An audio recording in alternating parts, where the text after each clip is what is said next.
Merde. Bonsoir à tous. Aujourd'hui, on va faire le bilan de l'Olympique de Marseille.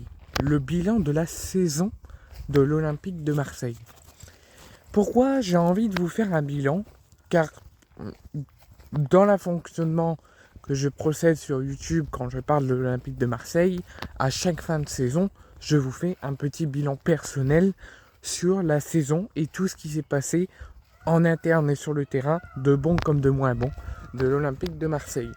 Mais aussi parce que j'ai reçu l'information comme quoi toute la direction, hormis Ravanelli, il s'agit donc de Pablo Longoria, Mehdi Benassia et Roberto De Zerbi, se sont envolés aujourd'hui et seront reçus demain aux États-Unis par notre propriétaire qui fait souvent parler de lui mais pour des mauvaises choses et qui est très peu présent pour le club, malgré tout, malgré les polémiques, malgré tout ce qui s'est passé au club cette saison, malgré l'instabilité présente, malgré le peu d'action de Frank McCourt pour l'OM, il a décidé d'agir et de faire le bilan. C'est pour ça que je vous dis l'heure est au bilan de la saison de l'OM, puisque Frank McCourt a convoqué Pablo Longoria, Mehdi Benassia et Roberto De Zerbi dès demain à son bureau aux États-Unis pour faire le point sur la saison. Et Mehdi Benassia l'avait confirmé également sur RMC,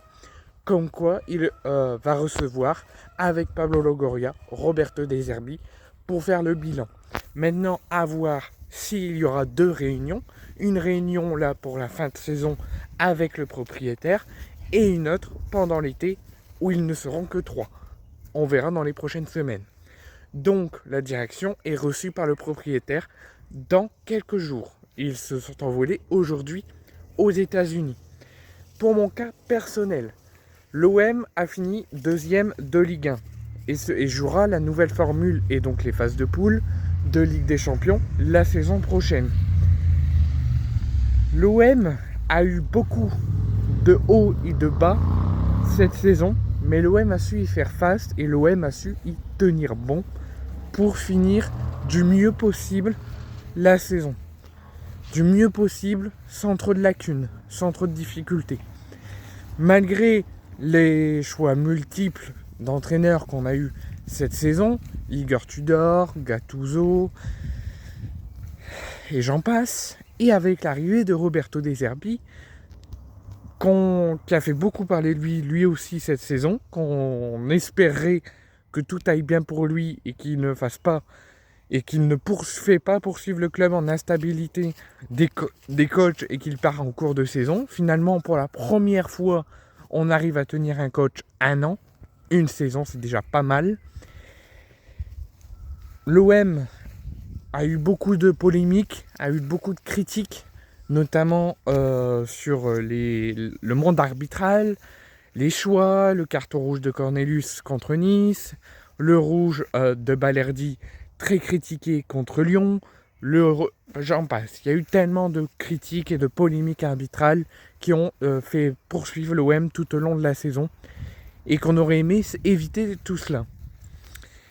Ensuite, il y a eu des polémiques, notamment sur les choix de Mehdi Benassia, mais particulièrement de Roberto De Zerbi, l'été dernier lors de son arrivée à l'Olympique de Marseille, avec notamment l'éviction de Chancel Mbemba, écarté comme un bon à rien, écarté comme un chien, à le laisser à la grille pendant plus d'une demi-heure pour qu'il soit en retard à l'entraînement de la réserve, parce que la direction de l'OM professionnelle l'a écarté et l'a mis à la réserve pour qu'il puisse se trouver un club, ou en tout cas jusqu'à la fin de son contrat, jouer avec la réserve.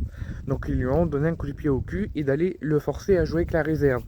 Au moment de son arrivée, l'OM l'a tenu à la grille de la commanderie et l'a fait attendre plus de 20 minutes pour qu'il soit en retard à son entraînement et qu'il soit sanctionné assez durement. Et il l'a été avec une retenue de salaire en tant que joueur, même s'il ne jouait plus avec l'OM, en tant que joueur de l'Olympique de Marseille. Il y a eu les polémiques, notamment avec le bras droit de Mehdi Benassia, avec Adi Zarak, qui a fait beaucoup de polémiques, qui a fait beaucoup de critiques, avec Chancel Mbemba, ses choix, les désaccords, et j'en passe, qui a amené à une bagarre générale également. Ali Zarak a été maintenu au club, mais plus au même poste, parce qu'il y a eu aussi des embrouilles avec Jean-Pierre Papin. Donc, la saison a quand même été mouvementée pour l'OM. Malgré tout, l'OM a fini deuxième et l'OM jouera la phase de poule de Ligue des Champions. Et ça, c'est très bien. L'OM s'est également qualifié pour les trophées des champions avant le démarrage de la nouvelle saison, s'il y a lieu, parce qu'il y a encore un gros doute à l'heure actuelle.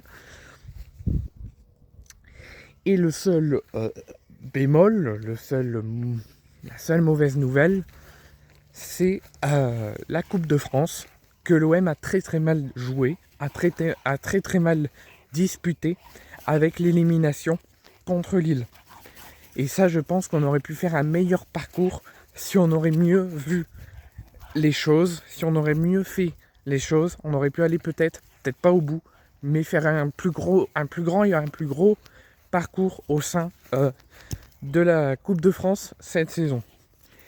Au niveau des résultats, les résultats n'ont pas été si mauvais que ça. On a perdu certes les Classicos, on a su tenir bon face à Monaco, on a gagné les 2 Olympicos, on a su malheureusement, et ça c'est le bémol, faire des mauvais résultats contre Lens, contre Auxerre chez nous et chez eux, le nul contre Reims en début de saison alors qu'on menait 2-0. Donc il y a eu quand même quelques petits grains de saison critiques et complexes. Malgré tout, malgré ces choix des joueurs écartés, Paolo Lopez, Gigo, Mbemba, les départs critiques, contestables, on a su construire une équipe de guerriers et aller chercher la 2e place. Maintenant, il va falloir se construire, écouter, aller faire on l'espère, un bon mercato et faire la meilleure saison possible la saison prochaine.